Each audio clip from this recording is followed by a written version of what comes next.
Good evening बच्चों। आज हम लोग एक बार फिर 12th बोर्ड एग्जामिनेशन को ध्यान में रखते हुए केमिस्ट्री सब्जेक्ट से कुछ शॉर्ट क्वेश्चंस को हम लोग यहाँ पर लेके आए हैं और हम लोग ये समझने का प्रयास करेंगे कि आखिर इस तरह के जो शॉर्ट क्वेश्चंस हैं इसको ध्यान में कैसे रखा जाएगा, यानी इसके जो आंसर हैं इसको आंसर राइट करने के लिए इसको कौन कौन से बात को ध्यान में रखना है, इस पर हम लोग आज बात करेंगे। तो आप लोग यहाँ पर ध्यान से सुनेंगे। तो हमारा सवाल क्या है कि मान लीजिए हमसे बोर्ड में इस तरह के सवाल पूछे गए कि जल में अल्कोहल की विलेयता या घुलनशीलता भी कह सकते हैं अनुभार में वृद्धि से घटती है, क्यों?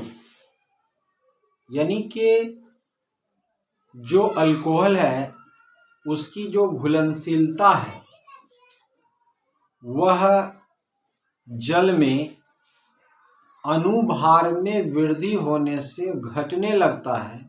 ऐसा क्यों होता है, इसका कारण क्या है?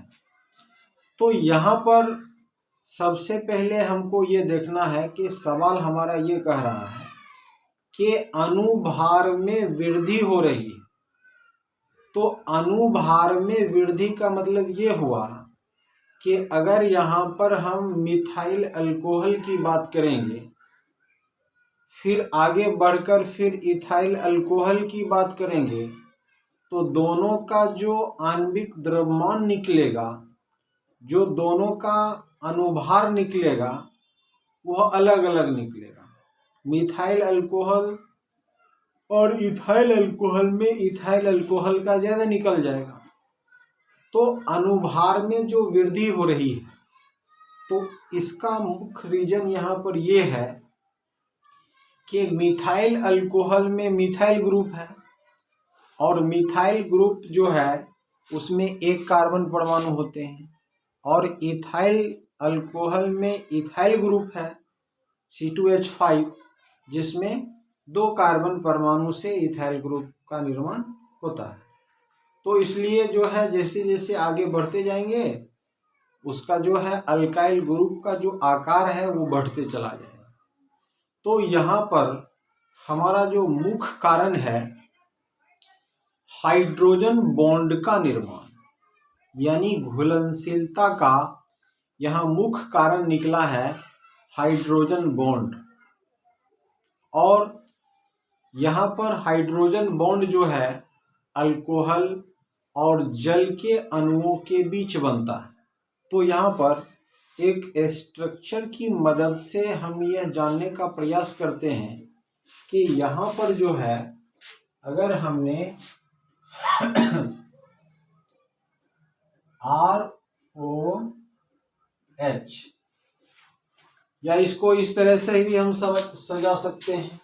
जैसे मान लीजिए हम इसको इस प्रकार से सजाने का प्रयास करेंगे कि O यहाँ दे रहे हैं R, यहाँ H, उसके बाद हम यहाँ पर जल का अणु रख रहे हैं यानी कि OH और इधर H, ये हो गया हमारा H2O। फिर हम यहाँ पर ले रहे हैं ROH। इसी तरह से हम आगे बढ़ते चले जा सकते हैं।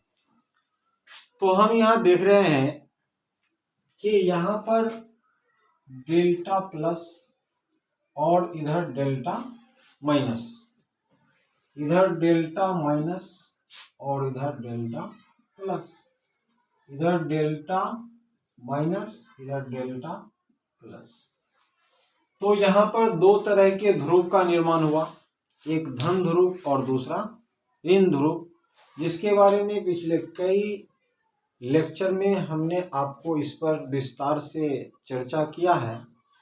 तो हमें आशा है कि आप बिल्कुल ही इस बात को समझ चुके होंगे कि आखिर ये धन ध्रुव और ये ऋण ध्रुव का निर्माण क्यों होता है। तो यहाँ पर हमने देखा कि यहाँ पर जो धन ध्रुव है और अल्कोहल में जो ऑक्सीजन पर ऋण ध्रुव है, इसके बीच एक एक्स्ट्रा बॉन्ड बनता है जिसको हम लोग हाइड्रोजन बॉन्ड कहते हैं, H बॉन्ड।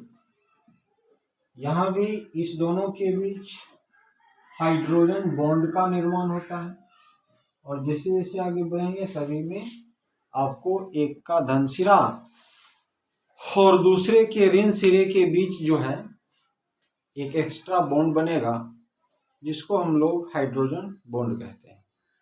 तो अल्कोहल के अणु और जल के अणुओं के बीच हाइड्रोजन बॉन्ड का निर्माण होता है और हमारा सवाल ये है कि जब अणुभार में वृद्धि होती है तो अल्काइल ग्रुप के आकार बड़े होने लगते हैं।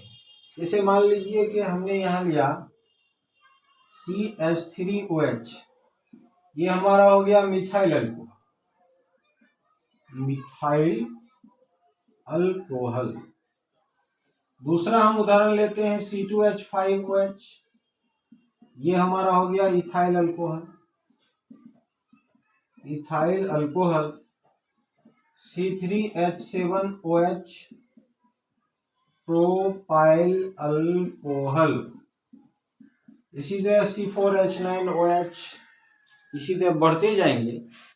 तो हमारा जो अल्काइल ग्रुप है इसके आकार बड़े होते जा रहे हैं। मतलब ये कि इसमें जो कार्बन की श्रृंखला है यानी कार्बन परमाणु की जो संख्या है वो बढ़ रहा है और कार्बन परमाणु की संख्या बढ़ने से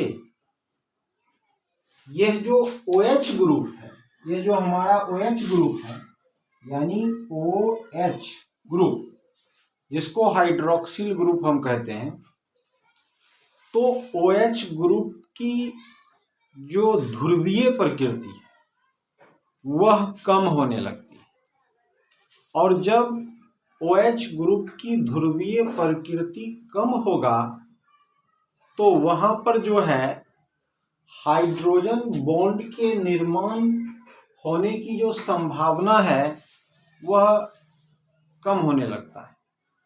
यहाँ पर चूंकि हाइड्रोजन बॉन्ड जो है वह ध्रुव के बनने से हो रहा है, यानी एक का धन ध्रुव दूसरे का ऋण ध्रुव, और कार्बन की संख्या बढ़ने की वजह से जो OH ग्रुप है उसकी ध्रुवीय प्रकृति में कमी होने लगती है और इसलिए वहां पर हाइड्रोजन बॉन्ड का जो निर्माण होता है, हाइड्रोजन बॉन्ड के बनने की जो संभावना होती है, हाइड्रोजन बॉन्ड जो वहां पर बनता है वह कम होने लगता है। यानी बनने की जो यहाँ पर जो प्रकृति बताया जा रहा है कि यहाँ पर जो घुलनशीलता का जो मुख्य कारण है वो हाइड्रोजन बॉन्ड है। तो हाइड्रोजन बॉन्ड बनने की जो संभावना है वो घटने लगती है क्योंकि OH ग्रुप जो है उसकी ध्रुवीय प्रकृति कम होने लगती है और यही कारण है कि अल्कोहल के अनुभार में वृद्धि होने से उसकी घुलनशीलता में कमी आने लगती है। तो हमने देखा कि यहाँ पर हमारे प्रश्नों का मुख्य रीजन हाइड्रोजन बॉन्ड का निर्माण हुआ और अल्काइल ग्रुप का आकार बढ़ना हुआ और अल्काइल ग्रुप के आकार बढ़ने से OH जो है इसकी ध्रुवीय प्रकृति में कमी होने लगती है और उसका जो हाइड्रोजन बॉन्ड है उसके बनने की जो संभावना है वो कम होने लगती है या वो कमज़ोर होने लगता है। और यही कारण है कि जल में अल्कोहल की घुलनशीलता अनुभार में वृद्धि से घटती है। तो इस तरह से हमने इसको समझाने का एक प्रयास किया है, तो हमें आशा है कि आप ज़रूर इसको समझ गए होंगे। तो हम अगले प्रश्नों के साथ फिर अगले लेक्चर में मिलेंगे। तब तक के लिए हमें आप इजाज़त दें। Thank you. जय हिंद, जय भारत, खुदा हाफिज़।